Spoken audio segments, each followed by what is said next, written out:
Hey guys, finally a live question and answer. I really apologize. It's been busy, and sometimes I'm by myself. And just to kind of give you an idea, we're in Maynard, Massachusetts. Is the camera okay, Patrick? Just backed into Patrick it. just backed into the camera. So first of all, I should start off by telling people where we were. We haven't been on since we saw. Well, we went down to the Deep South. Yeah. If people are interested, I would recommend anybody that hasn't been there. I think I've To been where? You didn't say it. Well, all over the Graceland. place. Graceland, but we were all over the place. Oh, Washington, yeah. D.C., Hot Springs. So remember, I took a video of you at Graceland. Yeah. I was going to post it, but then I remembered how they said that you can't take videos there or something. can't? Or you can't use it for... That's why I didn't post it. I can still post it. That's all Maybe right. Malcolm could chime in on this. I don't know if he knows anything about it. He doesn't seem to know about all this stuff. But Graceland was great. The wife loves Elvis Presley, and I love his gospel. And, she loves all of his music. But the Deep South was a wide eye-opening experience for me. I had been to Florida when I was younger, probably about 18. I had forgotten about that, Patrick, when I was very young. you went with me too, remember? Yeah, but Deep South, we traveled. We drove from Boston all the way down, and the people that we met were unbelievable. We just had such a great time talking to people down there, and they were open and friendly, and it was great. And I'll tell you what, Elvis's furniture was so cool. You got to talk about some of that. He had some pretty good upholsterers down there, I can tell you that. Yeah. Can you imagine, Patrick? Now, we've done Johnny Cash's, we've not done work for him, it was a second owner. Johnny Cash's furniture. That would be so cool to do Elvis's. Napoleon, H.R. Haldeman, the Friend sofa. What else, Patrick? Michaela should know. What's his name? Andy Kaufman? No. Lady Diana. Lady Diana. You said Andy Kaufman. Not Andy Kaufman. You said that? No, John Belushi. Yeah, that's what I'm thinking of. The same thing, right? His sofa. But to do Elvis's as an upholsterer, I guess that would be the top of the heap, right, Patrick? Well, but he seems to be all right. Seeing what we saw down there, that stuff's going to be touched. No, it's not Saturn, Exactly. so I don't think it's going to be done for a while. They seem to be fine what they had down there. That red one. Yeah. Remember the one behind the glass in the trophy room? Do you know what? I really didn't think about our trip as an upholstery trip, but maybe we should have kept our eyes open a little bit more. Did that mob... We went to a mob museum in Hot Springs. Did they have upholstery in there, Patrick? No. That was... Graceland had the best furniture. furniture. Yeah, so we have to keep upholstery related, I guess. But anyhow, so I just wanted to say, I wanted to also mention, we started a small class, and I have to say, I got 3 people in the class, and it's great. I have a couple of local people, and I have a person, you won't believe, you guys, comes all the way from Buffalo, and she might That's be watching. crazy. Say hello. She comes from Buffalo every Monday. I think she stays over Monday night after the class. But imagine that. Somebody told me that's 9 hours away, Patrick. Buffalo's 9 hours. Yeah, it is. Yeah, it is, actually. So I'm really honored that I think she started. Lee, we did say Hot Springs. Yeah. Maybe Lee's from Hot Springs. Oh, yeah? Yeah. We were all over. Where else were we, Patrick? We were in St. Louis. Yeah, no, not St. New Louis. Orleans. New Orleans. New Orleans. Where else? New Orleans, all of Tennessee. All of Tennessee. Oh, you know what? West Virginia. Yeah, all the ones on the way down, Pennsylvania. Gettysburg, that was cool. Unbelievable trip. I recommend it for anybody who hasn't been down to the Deep South. We didn't. We got fleeced, let's put it that way, We right? did? So that's why we haven't been. We have to recover. Talk about. Yeah. No, that's the video in itself. The what would that be? How'd you say that? Leaving a small job. Leaving a small business. I've said to my family forever, having a small business is like having a little baby. You can't leave it. And of course, I left it, and I'm so far behind, and I'm playing catch up, both financially and otherwise. And this is one of the things we're catching up on, and we apologize we haven't been. But I want to try to get a little bit more regular with the YouTube channel, Patrick. Yeah, we have to get back to. We've how been many saying that for months, but I think now that Jimmy's done with his class, we officially start focusing just on videos. I really want to focus. I mean, we've got now, during this class, I wanted to mention, I have a fella who's done YouTube videos, and he's working with Patrick. He's going to be doing YouTube videos in the class, Patrick. Yeah, because I'm not down at Arlington much anymore. We're here. At nighttime, too. So he's got 3 videos that he's working on, the editing, so you should be getting those soon, so we're posting those. And I hope that we're going to get a lot of material out of this Monday night class. So stay tuned for that. Well, what else, Patrick? so 2 people here. Lee and Megan are both from Louisiana. Oh, really? That's funny. We're just in New Orleans, and yeah. I love it there. I don't know if they liked it. I love a little too crazy. I love the church, of course, being Catholic. I love this King Louis, King of France Church, which was the first Catholic church, I believe, in this country, 1720, if you can believe it, you guys. That predates, I think, Faneuil Hall, Patrick. My favorite part was the food. But the church was unbelievable. The people, though, there's a lot of problems. I could see, we were down there right at the first hurricane. Remember, Patrick? Well, that's another thing I gotta mention about the trip. Because me and Mikhail left a week earlier than you guys. We just missed. We were in we were in Asheville. Yeah. Passed through Asheville. Yeah. The week before it happened. So it was a crazy trip. It was. We were just starting to see the rivers turn muddy. We were just skirting it, going back home. Yeah. The hurricane, and then the second hurricane. I have a customer that, unfortunately, she's under 4 feet of water in Florida, Patrick. I'm doing work for her up here. That's crazy. She had to be rescued out of her house by her husband, or to wait. They had hurricane shutters on their house, and she had to be rescued by her husband because she couldn't get out of the house because of the shutters. Hey, Randy. So it was, Randy's here. How you doing, Randy? Yeah, it was an interesting trip, that's for sure. So, yeah, very interesting trip. I did want to mention, what else did I want to mention, Patrick, business-wise? Oh, I wanted to mention, thank you to our 26,000 subscribers, Patrick. Do you have a... 25.9 Not 26? something. No, not yet. Well, please, if you're watching, subscribe. If you've already, we do take voting. If you already voted for us, vote again.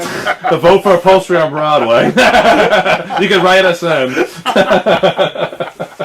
Vote again. I don't know how many times how many times can people subscribe, Patrick? Once. Oh, really? They press it again, they'll unsubscribe. So don't tell them to do that. That proves how much I know, right? I'm only the guy that does the upholstery, you guys. I know nothing else. I didn't know that. That if you punch the subscribe thing again, then unsubscribe, and then so we'll be down to 25 times. Yeah, exactly. That's a smart one. Okay. But anyhow, are there any questions live, Patrick, before we get on to our regular stuff here? No questions. But yeah, you finished talking about when you said you were trying to be insulting with the problems down there. What you were going to say was there's a big homeless problem down there. Huge homeless problem. But the state itself is awesome. The bayou is so cool. Yeah. The sights are amazing. In Jackson Square, which sits in front of that church down there, my biggest impression, my walk away, was I felt like I was walking through the civil rights era down It's really cool. It was, I was standing where, the slaves would be sold at auction right on the dock there. It was an unbelievable experience. Well, think about it, we pretty much did that. It was like a civil rights tour. Yeah, we went to we saw Little Rock. Little Rock High School. Yeah. I met a man who attended Little Rock High School in Hot Springs. Oh. We met a woman who was protesting outside of the hotel, and it was the hotel where Martin Luther King was I didn't see that. The But Lorraine yeah, Hotel. we stopped there. She was out. She had been there for 38 years protesting because she had been kicked out of the hotel. She didn't have, no housing. Housing's such an issue everywhere now. I don't know why we can't solve this. Well, what else? What other civil rights stuff? I think we did. Oh, me and Mikhail went to the MLK. You weren't there. We went to the MLK how was that? in Atlanta. That was cool. Nice. That's great. But I bonded with people of the South, man. I probably should have been born down there. Well, let's be honest. I hate to say it up here, but they're so much nicer than up in the north. I think climate has a lot to do with it. I really do. I think we go through some harsh winters here, and it's cold. That's my excuse for people around here. Anyhow, Sure. Oh, there's some nice ones like Jimmy. Right? Jimmy's doing good. Jimmy's a whole nother story, Jimmy is Jimmy. He just picked up his sofa. I should tell everybody. Only now did he pick up his... That's a big news. That you're going to be posting that sofa, right, Patrick? Yeah, it's the winter. Our winter class. You guys have been asking forever for a sofa, and Jimmy. The thing about this sofa, though, you guys, that we struggled. Even I struggled with it. Jimmy struggled with it. Is because it's a highly manufactured sofa, meaning they upholstered everything separately and then just glued it together pretty much. And it was really hard to reupholster it. In hindsight, I probably should have slip covered it.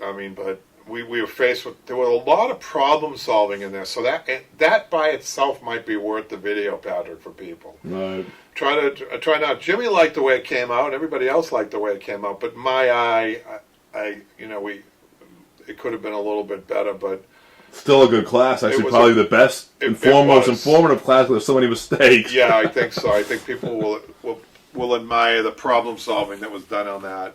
Any questions? But no, so you just picked it up. Yeah, what was it, yesterday? Jimmy picked it up, and he's all excited. Yeah, there's a lot of other updates. To talk about the shop, we got to take a video down there or something. So sometimes accidents prove to be this is funny, beneficial. So my big 6'4", 500-pound son. Oh, first of all, don't blame me. I was nowhere near this. 500 pounds. 500 pounds. Did I say pounds? I meant to say kilos. It's all muscle. Yeah, 500 pounds of muscle. My 500 kilo son was nowhere to be found.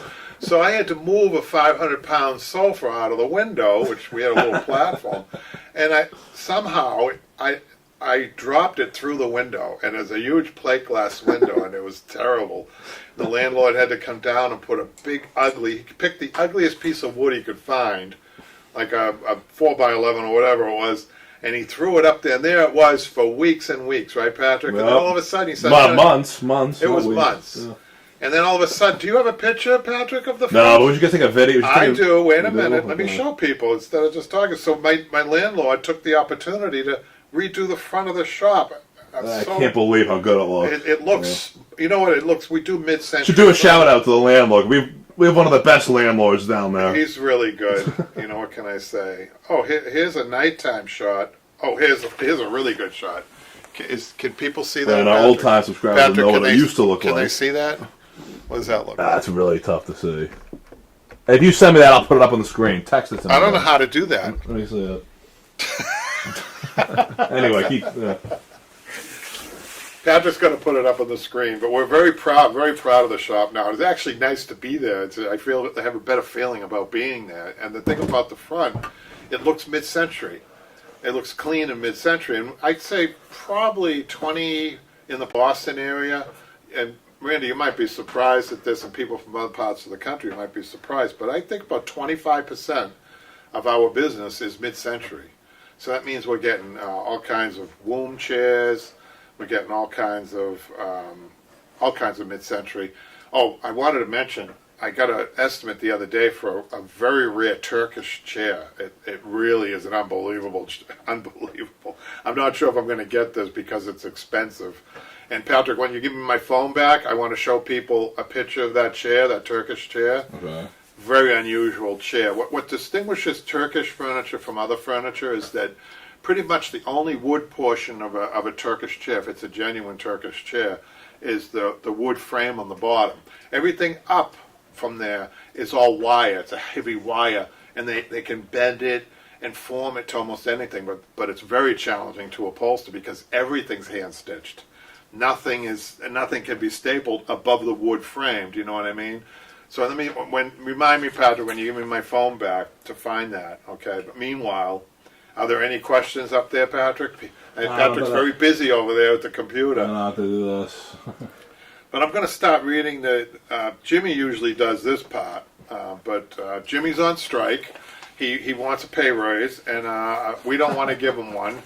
So he's outside of Nason. He's on Nason Street with the sandwich board that says "Upholstery on Broadway, unfair practice." No, yeah, sure. There's the shop. That should be up on the screen now. Let's see. How is it? There Does it look good? Looks even better at night. Is it up on the screen? Yeah. Isn't that nice, you guys? It looks mid-century. Brand new mid-century, I guess, if that makes any sense. Anyhow. There's Malcolm. Hey, Malcolm. Hey, Malcolm. Finally, Malcolm. Oh, Malcolm kept laughing at us. I said, "Oh, we're going live Monday." I forgot we had class. Going live Friday. Nice to join. Thank you for being here, Malcolm. So, Malcolm, that's our new shop, pretty much. So he missed the story. I have to play that back. Which one? About you putting the thing through the window. Dropping the sofa through, because my 6'4", 500 kilo son was nowhere to be found. Oh, there you go. So I had to do it by myself. It would have been funny if it was the John Belushi sofa, Patrick, but it wasn't. Which is still there, by the way. It's still on the bottom. 4 years later. It's just abandoned. It's just sitting there. I don't know what to do with it. I go down once in a while and say, "Hi, John," as I go by it. The customer, I know the name, but I don't have the phone number. I've tried researching it. I can't find her. But anyhow. Elliot's here. Elliot says, "I'm onto my cushions for my sofa, waiting for the Marshall units to be delivered." Elliot was talking to us before we left about that project. About Marshall units? Yeah. Yeah. Lee says, what era do you redo a lot of furniture from? So I guess what's the era you get the most of? Oh, so 25% is mid-century, so you're talking 1950s. But if she's asking me what the rest of it is, I'd say half of that, half of the rest of it, which would be another 25%, would be traditional furniture, and then 50% would be contemporary good furniture. Though the sofa that we did with Jimmy is not classified as good furniture at all. It's throwaway furniture, actually. But we enhanced it, Patrick, for sure. That sofa. Wow. But I mean, the fabric's worth more than the sofa. Yeah, but I mean, if you're paying $9.99 for a sofa, you're not going to pay an upholsterer $2,000 labor and plus the fabric to upholster it, which is a shame. Adrian says, "Where's Jimmy?" He's on strike. Sorry, Adrian. He's in a little bit of trouble with us. We have to put him aside for a little bit. I think he was so exhausted from his class that he's taking a little bit of time off. Yeah. So he'll be back, though. So let's get going on the YouTube, unless you have some other comments or questions, Patrick. Let's see. Paul. Hey, Paul. Hey, Paul. And of course, he's making fun of you with the "Hey, Patrick" again. Right, Patrick. It'll be right, Patrick. Right, Patrick. That's okay. And then Uncle D from Russia is here. Russia, thank you. Oh. I just was in a house in Lexington, Patrick, and the woman was second generation Russian. Wonder what the weather is like over there right now. She's talking about how her family came over to this country, and what they would do is one person would come, earn enough money and send for the next person, and the next person would earn enough money and send for that another person, and so on and so on. Wow. And finally the whole family came, and she is a very high-end scientist, a biologist, and I did a beautiful inlaid headboard for her that I had to install, Patrick. That's where I was before I came here. I was installing a headboard into a frame, and she was quite happy. Actually, a little sidebar, she lives in Lexington, Massachusetts. For all you guys from Russia and from other parts of the country, in Lexington is where it all began, right? Lexington, Concord. Lexington. So the roads in Lexington, as I was going to this woman's house, this is what's great about this country. She's a Russian, second generation Russian immigrant. She lives in Lexington. So all the roads going into her house were Adams, Paul Revere, John Hancock, all named after presidents going into her street. I had to mention that to her. It's a beautiful community. And the leaves are changing out here in New England. It's really beautiful, and the sunsets are really amazing. I feel so bad for our southern neighbors who have been hit so hard with these hurricanes. And if anybody's down there watching, God bless you guys. Is there any other questions, comments, Patrick, before I Randy said something funny. Yeah? Just double Jimmy's salary. 0 times 2 equals 0. Poor Jimmy. He's getting roasted here. Jimmy loves it here. You kidding me? He should be paying us. We did take him out to dinner, so we don't have to hear that anymore. He kept saying, "You got to take me out to dinner." We did, but he wouldn't let us pay. What the heck's wrong with the guy? You know what? Jimmy's a really nice guy. You know what he did for me, you guys? He gave my wife and I tickets to the play up in Algonquin, Pat. But I hate to tell you about that. What? You made a mistake. What? He wanted to take you. And then when he went to Mom, he was jealous. Yeah. Remember the look on his face. He didn't want to say anything, but really? His heart sunk. Yeah. Is that what happened? He looked really upset. Boy, I didn't get that at all. I didn't even consider that. Oh, I wanted to mention, Patrick. Right. Another student, I don't think I should mention her name, she contacted me. She's sending your mother and I to go see, who's the opera singer? Well, I wouldn't know that. Oh, come on. Oh, my God, I can't believe I can't. Not Pavarotti. The other guy. No clue. Well, there were 3 tenors. Yeah. It was one of those guys. That's another Seinfeld joke. We're going to see the other guy. Remember that? But isn't that nice? It's wonderful. Let's see. Elliot wants to be serious here, so let me read this. Yeah. A good question or comment here. All right. When I put up the double welt on the sofa, I did use a few gimp nails, where the welting made right angle turns, and I used gimp nails in the dimple to make sure it stayed flat. That was so what he did was he took a tradition from gimp and gimp tacks, Patrick. You paying attention? he took that tradition and he carried it to the double piping, which is a newer treatment. When I say newer, I'm talking 80 years opposed to 100 or 200 years with the GIMP and GIMP tacks. That's what GIMP tacks are for, the GIMP.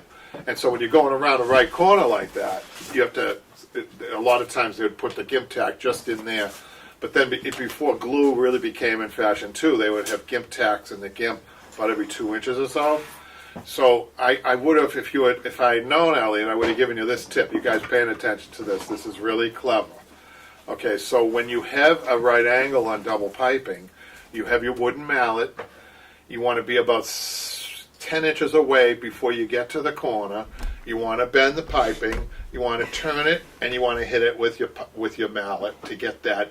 What you'd be surprised in most fabrics how pointy or right angle you can get the double piping, and then you could have just nicely glued that down. You wouldn't need the GIMP tacks. However, GIMP tacks, when I tell my customers when I have to use them in a real traditional sense, they're fine. And we have different size GIMP tacks too. We have 3s and 6s.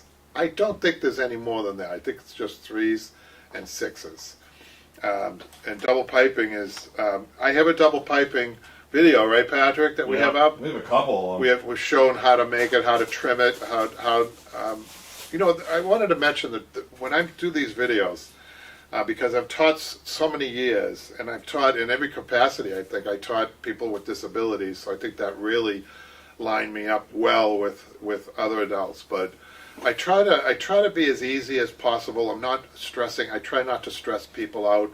I have to say that wasn't my benefit when I first, any job I've ever had was always stressful with people who knew more than I did, just controlling and being a little bit, mean. What can I say? They were. I was telling somebody about, I used to work when I was a kid in a meat department. I was a member of the AFL-CIO, the union, the big union, the scary union. But there were a bunch of guys, man. They were, meat cutters. They were tough, man. They were tough. You couldn't learn much. There was a lot of stress in learning with those guys. But I'm not like that. I don't want to be like that. I think that I think the videos reflect that, and I hope that people appreciate that. So I'm going to stop reading the YouTube because Patrick's away from the. Well, Paul says he uses brad nails. What are they? Brad nails. Who is that now? Paul. So Paul, that's interesting. So brads, you could do a lot of. So brads we use for panels, for upholstered panels, okay, that are independent of the frame, and the brads we use. Upholsterers are very clever people. I think when you read the description of what it takes to be an upholsterer, the government has these job descriptions for every single job in America, and the first sentence when it's describing upholsterers, I believe you guys can look this up, is must be able to problem solve. So these brads that we use, the reason a brad is small-headed tack, right, guys?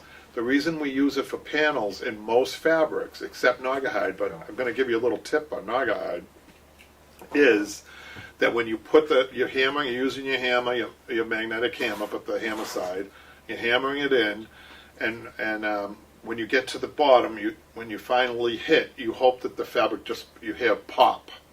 And if it doesn't, you take your regulator and pop it with your regulator. Now, we had a job come in. It was a promise that if we could problem solve on this huge commercial job, this restaurant had these chairs with these upholstered panels, but it was done in Naugahyde, and they had been to other upholsterers and they didn't do a good job because they had to use brads, and they were putting holes in the Naugahyde, and there was no other way of doing it. You couldn't glue it on. It had to have a brad.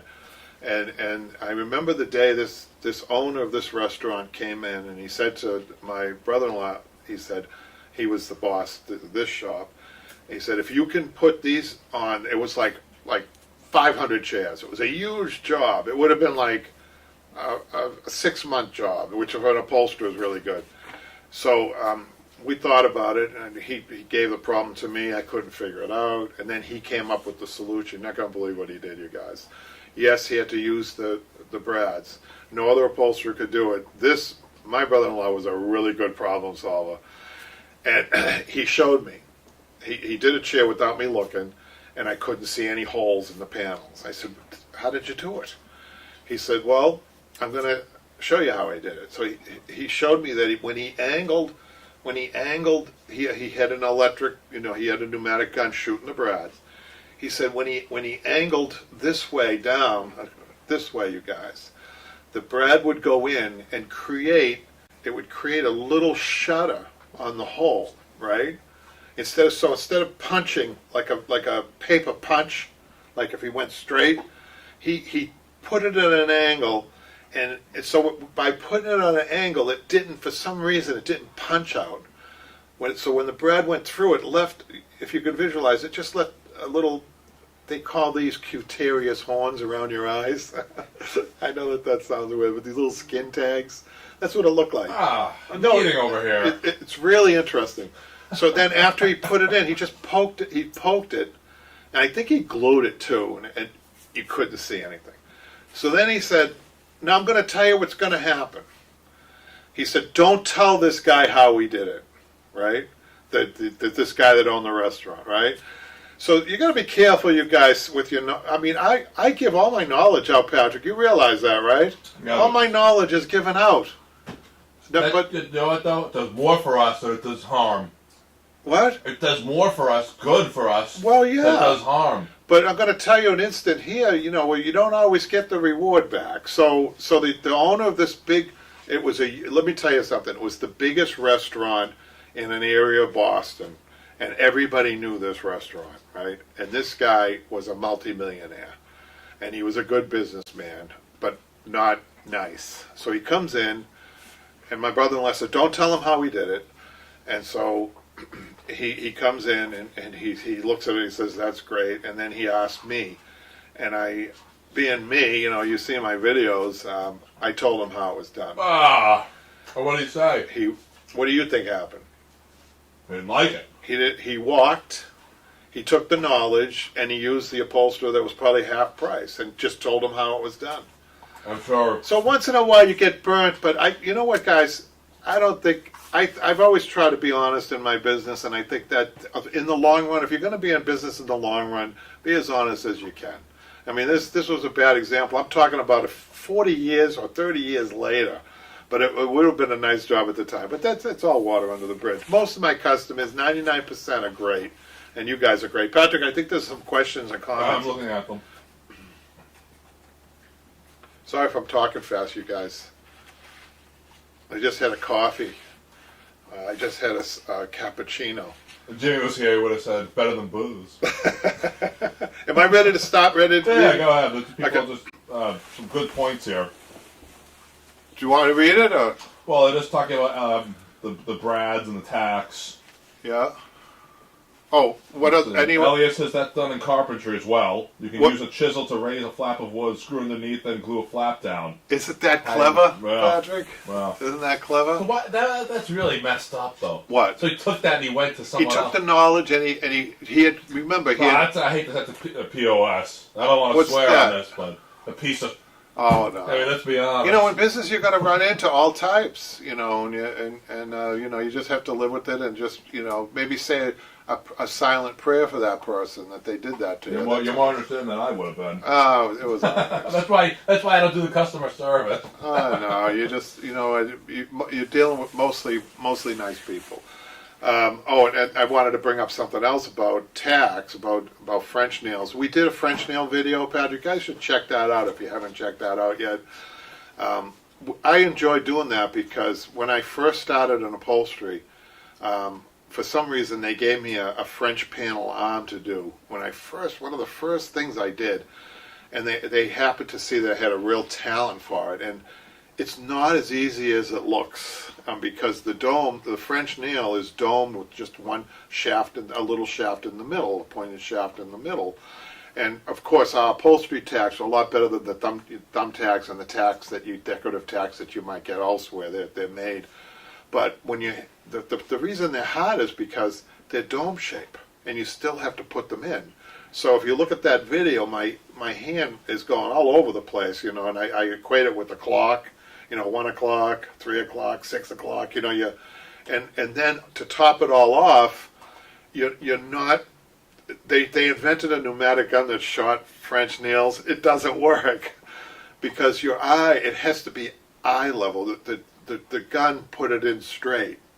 But really the pleasing part of a beautiful French nail, rollover arm, beautiful panel nail, upholstered panel nail, is that you're looking at it from about a little bit above eye level, okay? So it has to look good eye level, not straight. So it had the pneumatic gun did the opposite. I don't know if you know what I mean, but that's why I don't think we're in danger, you guys, all us upholsterers out there, of ever losing our job, because it is art and it does have those nuances. I don't think a machine's ever going to be able to do what we do. You know that, Patrick? Well, knock on wood, knock on fabric. Anyhow, I talk too much. well, he wants to know, so the videos you're talking about, he wants to know if they're all on YouTube or online classes. Say a mixture of both. Well, the small ones I'm talking about on YouTube. On YouTube. But you get into more detail with them. If you take a class, you you cover almost all the stuff we're talking about. Well, you know, I don't get down to the detail like I just did there, though. When I have a chance with those smaller to offer more details, Patrick, we're more focused. And people like those quick fixes, by the way. Our most popular one is how to fix a pop button, and we did 2 of those. Yep. One with the German needle, which is really an easier way of doing it, and one with tools from your home. And I think we got more comments on that than anything, right, Patrick? Somebody got mad. They said, I don't want to see this jerk's back. That's all I can say. Oh, yeah. Who's the jerk? Oh, me, all right. He was right, though, I'll be honest. I mean, a lot of those, they're tough to film. Yeah, well, you know what, Patrick? I think Malcolm, somebody out there, is it Malcolm that's a videographer? Yeah, he's good at that stuff. He appreciates what you've done. I mean, it's really, for every hour we have of content, Patrick's had to do an hour of editing, right, Patrick? Malcolm gave us a GoPro idea, which we tried. Didn't work, though. Well, I think it did. Just the GoPro we have was too old. We need a better quality one. We're thinking about it. I said to Patrick, why don't I watch live feed myself and different things.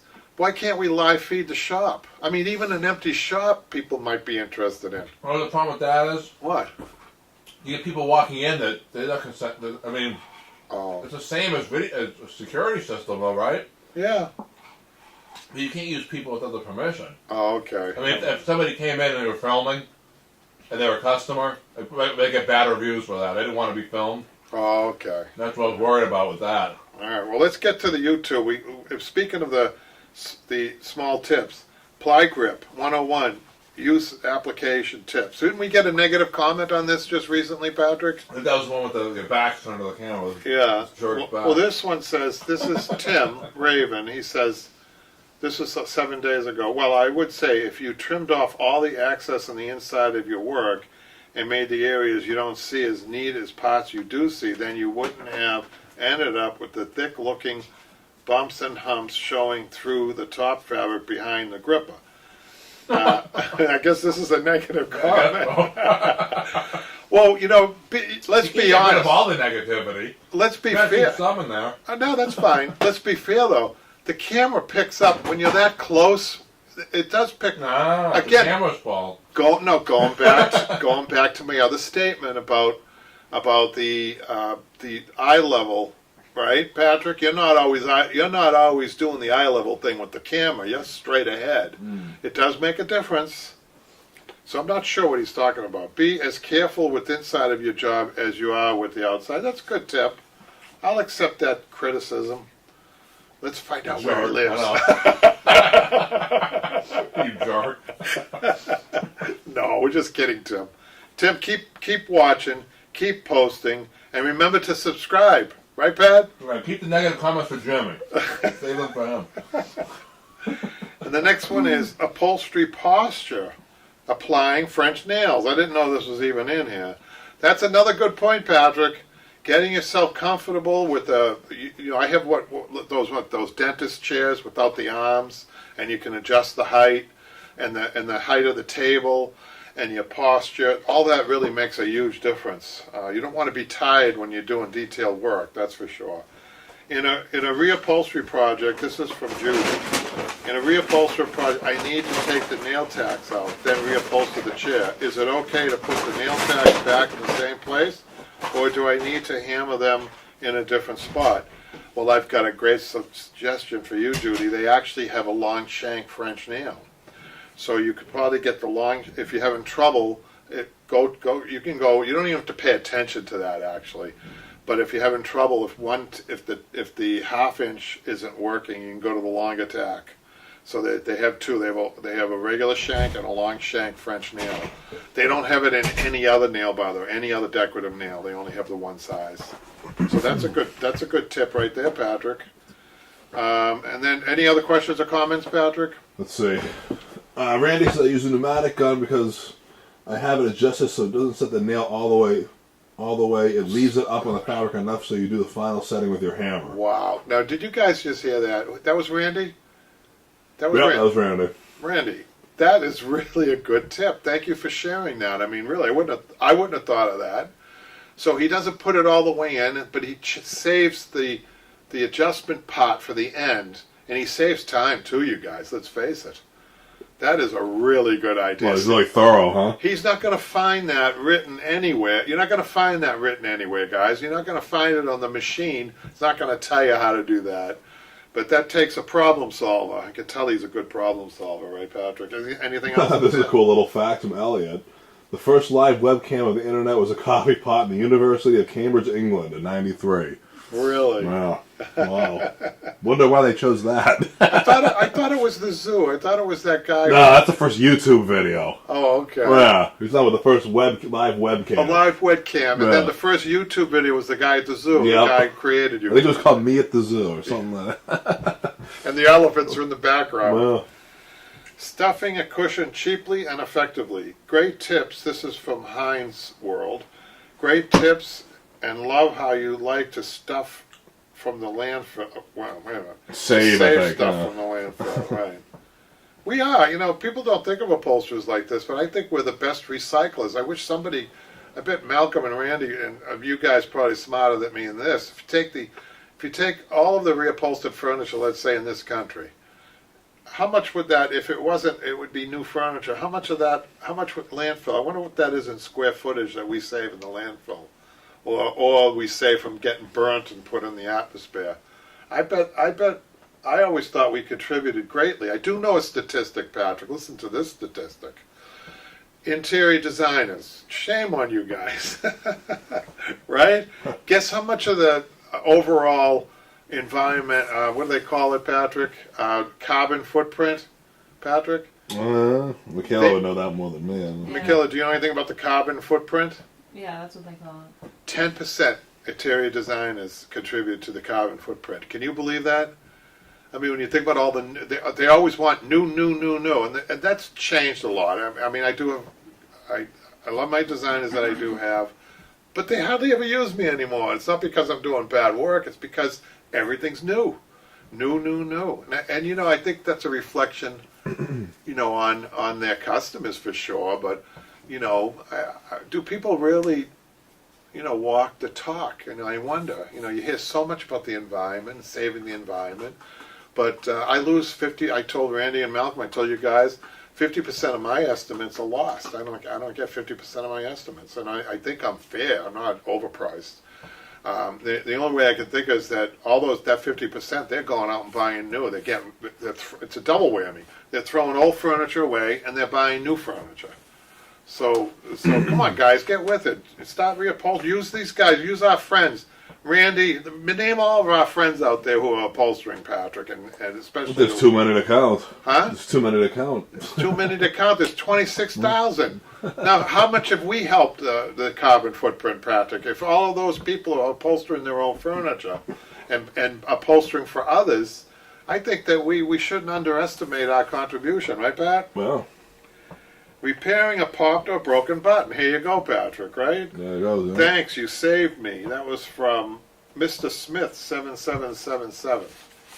That's one page gone. Any other questions or comments, Patrick? Malcolm said it's a huge savings to reuse furniture. I think of all the fine old hardwood that is unaffordable today that old furniture used to be made from. Same with houses. Yeah. Look at the wood the wood they used to have is So much better. So we got one from, it's just an initial F door. Caning to upholstery, conversion, upholstery, and preserving your caning. I have two questions. I understand you leaving the caning, but why not a 1/4-inch plywood disc? Upholster that and then attach it, trying to learn. My other question is why use a hot glue gun instead of fabric glue? I don't have much luck with fabric glue. I know, now the hot glue gun, little tip you guys, there's a couple of things in this. First of all, I'll get back to his original question about plywood. Plywood slip seats, as you guys know, if you've been experienced upholsterers, they don't provide, it's really strange that your webbing and your burlap gives you a little bit of a trampoline effect, even though you're pulling it tight and you're using the right webbing and you're using the right the right burlap, the non-squeak burlap. It's much better for some reason than a plywood. Plywood has the feeling of sitting on plywood. I mean, it's a harder seat, and even on a small seat, it makes a difference. So that's why I don't use it. I don't use plywood. As far as your glue gun, I mentioned this before. This is really important. Not all glue guns are the same. So if you buy a glue gun, some of these glue guns in the big box store like Arts and Crafts, that glue is not going to get hot enough to do your fabric work in upholstery. I can tell you that right now. Unless it has two settings. Always look for a gun. If you're going to buy it, if you're not going to buy a professional gun, if you're going to buy a gun in an art store, look for one that has two settings, a high and a low. And then take a piece of tape and put it in the high setting and tape it, because the low setting is not going to do the job. And the reason they don't make a glue gun hot, they could, is because they don't want to be sued. It can burn you. And I think I showed that. Patrick, did we do a video on using the use of a hot glue gun? Yeah, we definitely did. And I, you know, when I'm working with my students on this, I mean, I have calluses. If I drop, believe it or not, if I drop hot glue on my fingers, I don't feel it because I have calluses on calluses. But that's because I burnt myself probably and a few other things. But what about molten lava? You will burn. It will burn right? through 1-2 layers of skin, and you've got to be really quick on taking it off. And I found one of the best tips is make sure when you're working, you don't have a favorite pair of pants on or something, that if you hesitate for 1 second, you get hot glue on yourself. You just wipe it off fast. Some people have a cloth handy. Really has to do it fast because you will get burnt. Michaela, have you ever burnt yourself on a hot glue gun? Plenty of times. Did you go, ouch? Yeah. Any questions, comments, Patrick? Can you catch up? Nope, we're good. Okay, so I guess they want to listen to me, and I can't believe why. I thought, okay, so this is how to tie a slip knot. Rudy says, I thought the tag and released the knot. No, that usually tightens it. Might be thinking of another, maybe a sailor's knot, not the slip knot that I use, but the slip knot that I use. The end, it knots it. Womb chair restoration. Oh, you know what? I forgot that I did this chair. That was quite a project, you guys. That was A to Z. Do you remember how many parts? That was a free one, Patrick. We offered that for free, that womb chair. Yeah. Next week, I'm going to do one that thanks for sharing. So I did hear back from somebody who was following my womb chair upholstery, and they used a faux leather, which is impossible. It is impossible. And you definitely need a non-patterned wool on a womb chair. It's the only thing that will do it, really. Why? Because the wool stretches both ways, or a lot of ways. Most fabric doesn't. Womb chairs are very unique that way. And then we have another fixing a pop button for free. Thank you, thank you, thank you. I'm going to buy a German needle and some twine. I got tired of calling the furniture store, and they would send repair guys with attitudes like it's not a job that they were being paid for by the furniture store. I now can tough myself. There you go. I'm sure they were charging every time they came out too, right? Any other questions or comments, Patrick? Nope, that's it. So we got Lee Gardner on Facebook. Not many Facebook. Lee is here, so. Hi, Lee. So Lee, we're going to read your Facebook. This is Facebook, right, Patrick? Yep. See, I didn't read. I had to say, I'm sorry, Lee. I didn't read the post, but it looked at the looked cool, whatever this is. So I'm interested to see what he says. So go ahead. So I'm curious, since I purchased an upholstery book from 1944. Now I'm curious to know how to learn to do caning by hand. The way to do caning by hand is not included in this book from 1944 on upholstering the original way before modern amenities like glue that was being used. So just curious if you all know any way to learn caning by hand, since there are many people in my area wanting it done, but no one is around anymore that does it by hand without using the pre-made caning supplies, which looks awful. We have the same problem over here. I don't do caning, never have. We used to have, believe it or not, a blind Perkins School for the Blind. There was somebody that used to do that, Patrick, a blind person. That's crazy. It was great for them, and they were like 6 months to a year behind or longer because they were the only ones doing it. They were doing a good job too. Remember Paul used to, not this Paul, the Paul we knew. Right. He was getting into that, and not sure if he's still doing it, but so any help would be appreciated. This is the book, and I'm not going to be able to help you, Lee.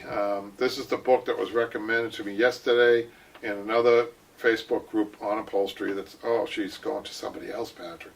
That someone posted without me asking. I don't know what this is. Sorry, I don't know what this is. What? I don't know if it's a troll comment or what, but what? Someone named Wow says, "Hello, have I missed the Halloween plans? Is anyone in the shop going to wear costumes?" This is a well, he has what's underneath? Is that what he said? I guess you are wearing your costume. Is wow, that what he said? That's scary. Oh, that's disturbing. Oh, you said that. That was a good one. You know what? I am. That's really disturbing. I'm sorry. I can't look at that costume he's got on. I am afraid of clowns, though. I don't like clowns. So I just bought this book last night on eBay, and it's called Upholstering with John W. Stevenson. Which reminds me, Patrick, I did a book. We need to make this book available for people, Patrick. It is. I can't for find sale. it. It's on our. Where is it? If you go to the channel. Is it digital? Huh? Do they download it digitally? Well, digital. I don't think with the physical one anymore. Wait a minute, my book. Your book is up on the YouTube. If you go to the YouTube page and you go to our store, the Teespring store. Can you go up there now, please? Because I thought I lost that. Are you sure? People can get it digitally. Yep. It comes with. Doesn't it come with the stool? I'm thinking of something different. No, it was the stool, but it was how to. Can you get that up, please? I can't believe it's bad. We don't know that. Sorry, guys. Because it really goes into great detail about coil springs. Let's humor this person and respond. What's your favorite candy, Dad? My favorite candy? Yes. John Candy. So you can't even answer properly.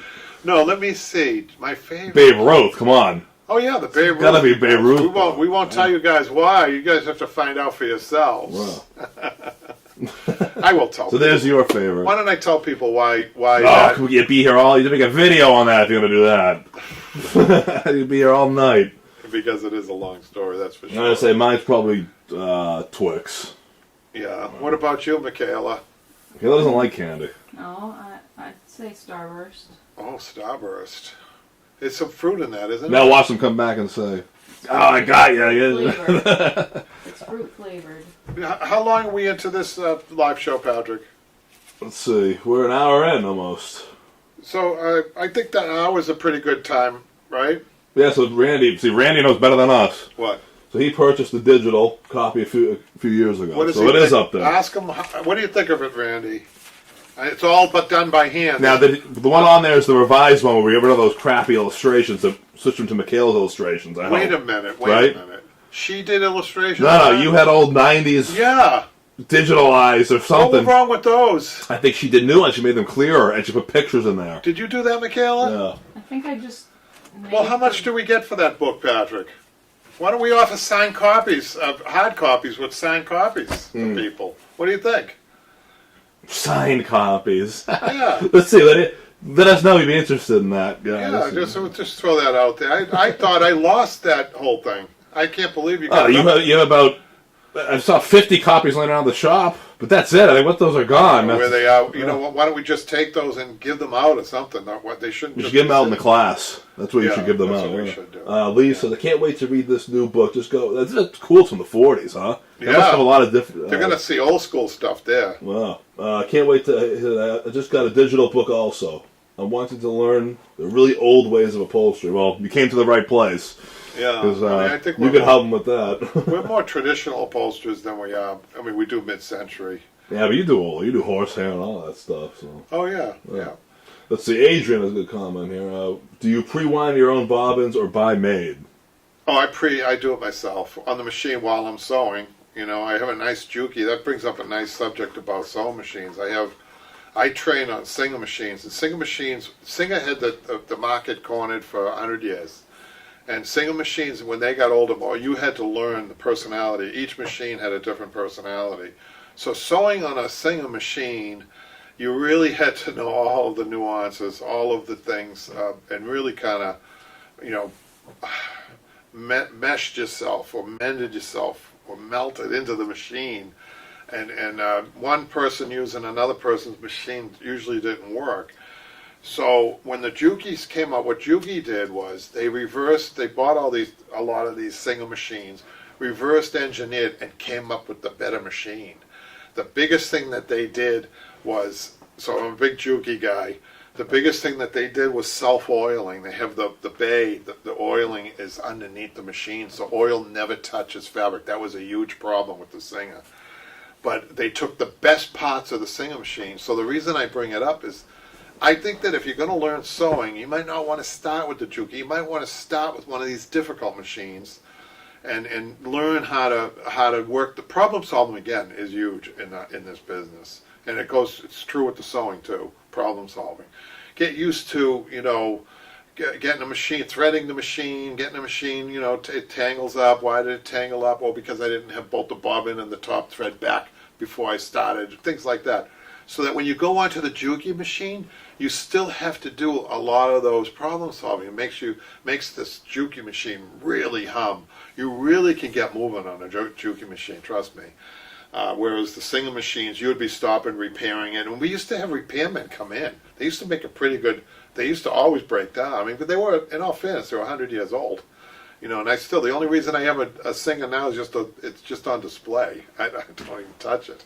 But anyhow, that's a good point, isn't it, Patrick? Yeah, about it the is. sewing. Yep. Is there anything else before let's make a commitment now. We're going to do this, and we're going to be back here next week. Well, so what messed us up was you're back doing your in-person classes on Monday. Right. So that was our day. So until that's on, we have to find until that's over to find a different day. Well, we do have a guy who's taking the class, Tim. And he may work out as somebody, Patrick, that's going to be doing the videos in class. Why can't maybe he could put you live on Mondays in class. Maybe he can come earlier. That would be and do a live show there. Could do it on his phone. Yeah. Yeah, that'd be cool. So let's commit to one day. We'll do one day, but we're going to be, unfortunately, I know Malcolm hates this because we kept switching the day. I know. Malcolm's been really good at hanging. I agree. I agree with him. When you get on a screen, someone's going live at the same time every week. It helps. Yeah. If he's doing a project, maybe. Well, we really and he's lining it up with what you're doing. We really want to gear up on the YouTube. If we get 25,000 or 26 coming up, Patrick, is that right? Is that right? Nope. Why can't we get another 25? I'm really interested in ramping this up. And the other thing I'd like to get into more is the therapeutic end of teaching and upholstery. It was a great therapy a work therapy for people, and I really enjoyed that. I did that for 6 years. You got to switch your voice then. You got to be really. No, you can just do what you normally do. Just be energetic, and you do fine. It really is a great therapy. It really. That's called that. What do they call that, Michaela? MSR or something. Those videos with the guy, they eat the food, they put the microphone up to their... Yeah, they have 100,000 people subscribe to them. Why can't we get more? Okay, yeah. Patrick, any other questions or comments? Are we all set? Let's see. Well, Randy says Fridays are good. Maybe we could just do Fridays until you're done on Monday. Fridays work for me because I have to be home, and this is on the way home. Why don't we just keep Fridays? So I guess we'll do Fridays at Maybe you could do 4 next week, though. Well, no, because the shop's open till 5. See, that's the problem. See, the guys want to know why we can't find the day. I left early. Why don't you just commit to Friday, whether it be 5 or 6, and you could just announce the time on Friday. All right, so we'll try to stick to Friday. Yeah. Until at least you're done. Mondays are definitely still the best day for us because the shop's closed. I know we're over an hour, and I didn't even get to reading some. I'd like to sometimes, maybe next week we'll do it. Read some real work orders that I have here, which is interesting. That's a whole other thing in itself. We could do a whole video on that. So we all. I think we should do the next video before we go. The next video should be how to recover from leaving your business for 2 weeks. Well, that could apply to anybody who has a small business. That's for sure. So that was it. That was I wouldn't do. I would do it again though. I mean, it was worth it. It was really fun, right? Definitely worth it. Well, thanks, guys. Thanks, guys. I appreciate you tuning in. I really appreciate it. Take it easy. See you next week. You guys staying here? Yeah, for a little bit.